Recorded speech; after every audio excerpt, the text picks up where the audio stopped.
Morning. नमस्कार दोस्तों, स्वागत है आप सभी का आज के मुख्य समाचार में। तो चलिए जानते हैं दिन भर की 25 बड़ी खबरों को फटाफट अंदाज में। पर आगे बढ़ने से पहले वीडियो को लाइक और चैनल को जरूर सब्सक्राइब करें, साथ में लगे नोटिफिकेशन को ऑन करें। चलिए वीडियो स्टार्ट करते हैं।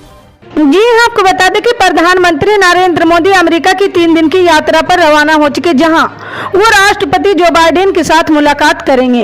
इस अहम दौरे से पहले पीएम मोदी ने अमेरिकी अखबार वॉल स्ट्रीट जर्नल को एक इंटरव्यू दिया, जिसमें उन्होंने भारत और अमेरिका के रिश्तों को लेकर खुलकर बातचीत की है।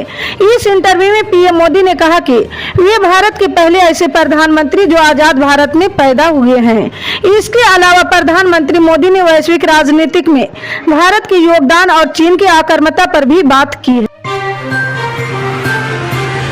जी हाँ, आपको बता दें कि लॉ कमीशन ने समान नागरिक संहिता को लेकर लोगों और विभिन्न धार्मिक संगठनों से विचार मांगे। जी हाँ, इस बीच इसको लेकर महाराष्ट्र के पूर्व मुख्यमंत्री उद्धव ठाकरे ने कहा कि हम यूनिफॉर्म में सिविल कोड का समर्थन करते हैं, लेकिन इससे सबको परेशानी होगी। जी हाँ, समान नागरिक संहिता को केंद्र और टीएमसी सहित कई विपक्षी दलों ने इसे चुनाव से जोड़ा। जी हाँ, कांग्रेस का कहना है कि केंद्र सरकार असल मुद्दों से ध्यान भटकाने के लिए ऐसा कर रही है।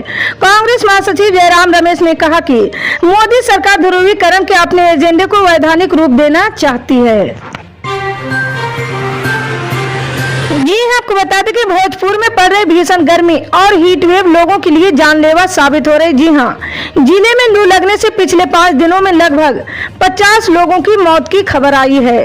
वहीं कई लोग जिले के विभिन्न अस्पतालों में भर्ती हैं। इधर जिला प्रशासन ने लोगों से अपील की है कि बहुत ज्यादा जरूरत ना हो तो घर से बाहर नहीं निकले। जी हाँ, भीषण गर्मी और लू ने लोगों को परेशान कर दिया। बिहार में गर्मी का प्रकोप प्रचंड होता जा रहा है।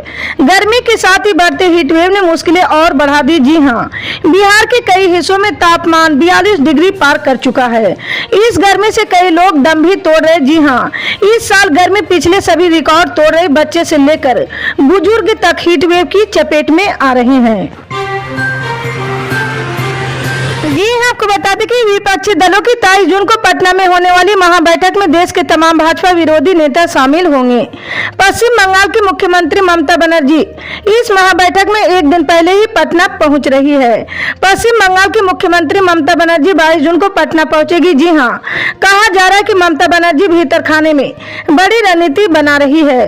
उनका एक दिन पहले पटना आना उसी रणनीति का हिस्सा माना जा रहा है। जी हाँ, ममता की 22 जून को पटना आने के बाद राजद प्रमुख लालू प्रसाद यादव और मुख्यमंत्री नीतीश कुमार के साथ अलग अलग बैठक करेगी। जी हाँ, आपको बता दें कि कर्नाटक को चावल की आपूर्ति के मुद्दे पर सत्तारूढ़ कांग्रेस और मुख्य विपक्षी दल भाजपा मंगलवार को आमने सामने आ गए हैं।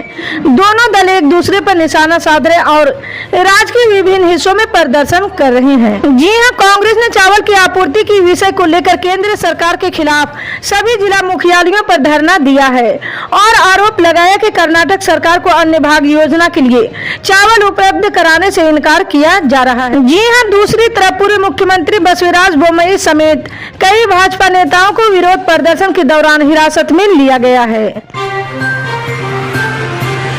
जी हाँ, आपको बता दें कर्नाटक के मुख्यमंत्री सिद्धारमैया ने अधिकारियों को राज्य में चल रहे कथित फेक न्यूज अभियान की आपत्ति का पता लगाने का आदेश दिया है। उनके कार्यालय में मंगलवार को एक बयान में यह जानकारी दी है। बयान के अनुसार राज्य में नई कांग्रेस सरकार के सत्ता में आने के बाद सोशल मीडिया प्लेटफॉर्म पर चल रहे फेक न्यूज के खिलाफ अभियानों के बाद यह आदेश जारी किया गया है। अधिकारियों ने झूठी खबरें फैलाने वालों की पहचान करने और उनके खिलाफ कानूनी कार्रवाई शुरू करने का भी निर्देश दिया है। भारत में बढ़ते हवाई किराए को लेकर कुछ दिनों पहले कांग्रेस पार्टी ने केंद्र सरकार पर निशाना साधा है। कांग्रेस नेता के वेणुगोपाल और पी चिदंबरम ने भारत में तेजी से बढ़ रहे हवाई किराए की बढ़ोतरी पर मोदी सरकार को घेरा। कांग्रेस नेताओं ने केंद्र सरकार को घेरते हुए कहा कि भारत में हवाई किराए नियंत्रण से बाहर है। चक्रवात बिपरजॉय ने गुजरात में भारी तबाही मचाई है। किसानों को भी इससे काफी नुकसान हुआ है। तट इलाकों में केसर, आम और खजूर की फसल पूरी तरह तबाह हो गई है। तूफान के चलते मवेशियों की भी बड़ी स्तर पर मौत हुई है। राज्य सरकार ने इन किसानों को हुए नुकसान पर मुआवजा देने का फैसला किया है। गुजरात के तट इलाके में तकरीबन 2 लाख टन से अधिक केसर आम उगाए जाते हैं। ऐसे में इसकी खेती करने वाले किसानों की फसल बड़े पैमाने पर तूफान के चलते बर्बाद हुई है। सीएम एकनाथ शिंदे और डिप्टी सीएम देवेंद्र फडणवीस ने भले ही विज्ञापन मामले को सुलझा लिया हो, लेकिन महाराष्ट्र में अभी भी शिंदे बनाम फडणवीस वाला टॉपिक ठंडा नहीं पड़ा है। बीजेपी अभी भी लोकप्रियता को लेकर शिंदे और फडणवीस की तुलना पर हमले के मूड में है। मंगलवार को भाजपा के मुख्य प्रवक्ता ने शिंदे खेमे की आलोचना करते हुए एक लेख लिखा है। इसमें उन्होंने चेतावनी वाले अंदाज में कहा कि हम 2024 की जंग जीतना चाहते हैं, अहंकार में मत पड़ो और गठबंधन के बीच दरार न पैदा करो। रूस यूक्रेन युद्ध को 16 महीने हो चुके, दोनों ही देशों ने युद्ध से भारी नुकसान उठाया है।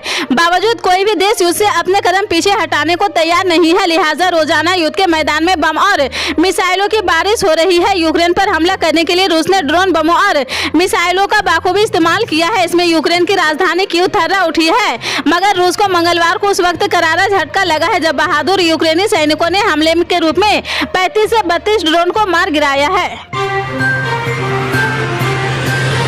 मणिपुर में बीते 3 मई की रात से हिंसा की शुरुआत हुई थी। उसके बाद प्रशासन ने 4 मई से इंटरनेट सेवाओं पर प्रतिबंध लगा दिया था। राज्य में जारी हिंसा को देखते हुए सरकार ने हाल ही में 20 जून तक इंटरनेट पर बैन लगा दिया था। अब इंटरनेट सेवाओं को लेकर मणिपुर हाई कोर्ट ने जनहित याचिका दायर की गई है।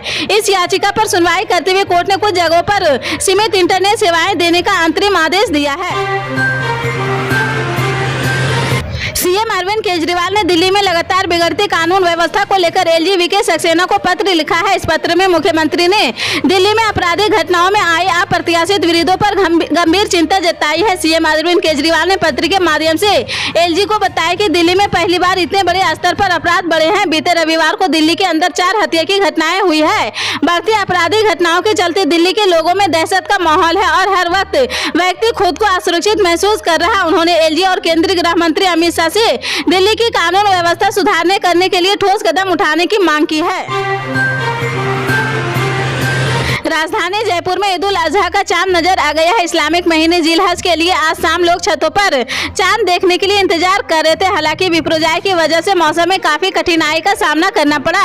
आसमान में मौजूद बादलों को डेरे के बावजूद शाम को चांद नजर आ गया है। इसके बाद बैठक कर 29 जून को बकरीद मनाए जाने का ऐलान किया गया है।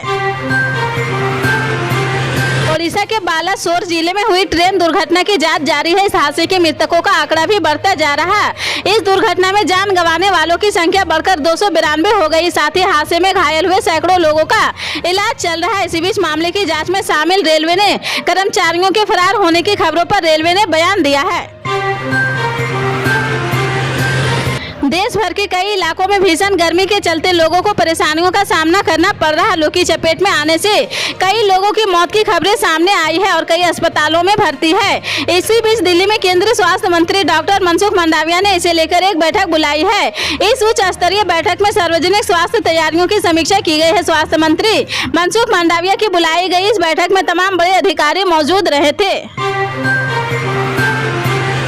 कर्नाटक सरकार अन्ना भाग्य स्कीम को लागू करने को लेकर तत्पर है। इसी के मद्देनजर कर्नाटक अब पंजाब, छत्तीसगढ़ और अन्य पड़ोसी राज्यों से अनाज खरीदने की योजना बना रहा। कर्नाटक के उप मुख्यमंत्री डीके शिवकुमार ने बेंगलुरु में कहा कि हमें पंजाब, छत्तीसगढ़ और अन्य पड़ोसी राज्यों में बात की है। हम उनसे अनाज खरीदने जा रहे हैं। मैं केंद्र सरकार से अनुरोध करता हूँ कि गरीबों के पेट पर राजनीति ना करे। आप अपना चावल नहीं दे रहे हैं, यह किसानों का चावल है। हमें किसी से मुफ्त चावल नहीं चाहिए। कर्नाटक सरकार खरीदने से सक्षम है। प्रधानमंत्री किसान सम्मान निधि पाने के लिए पात्रों को पंजीकरण कराने व खामियों को दूर करने का राज्य सरकार ने एक और मौका दिया है।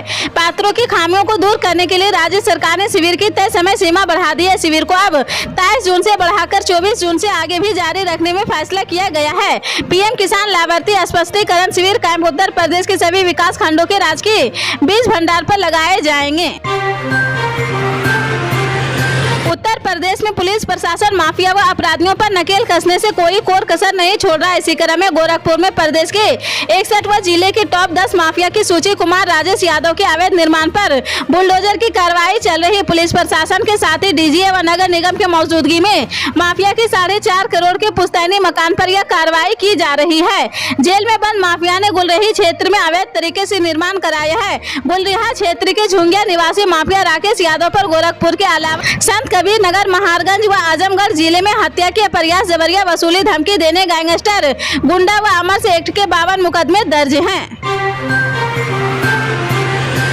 यूपी की राजनीति में जातीय व क्षेत्रीय समीकरण के आधार पर बाजे मारने वाली समाजवादी पार्टी और बहुजन समाज पार्टी लोकसभा चुनाव से पहले नए जातीय समीकरण बैठक कर खोया रुतबा पाने की गुजरात में है। इसी तरह की पल पल के अपडेट जानने के लिए जुड़े रहे हमारे न्यूज इंडिया के साथ। मिलते हैं अगली बड़ी खबर में, तब तक के लिए जय हिंद।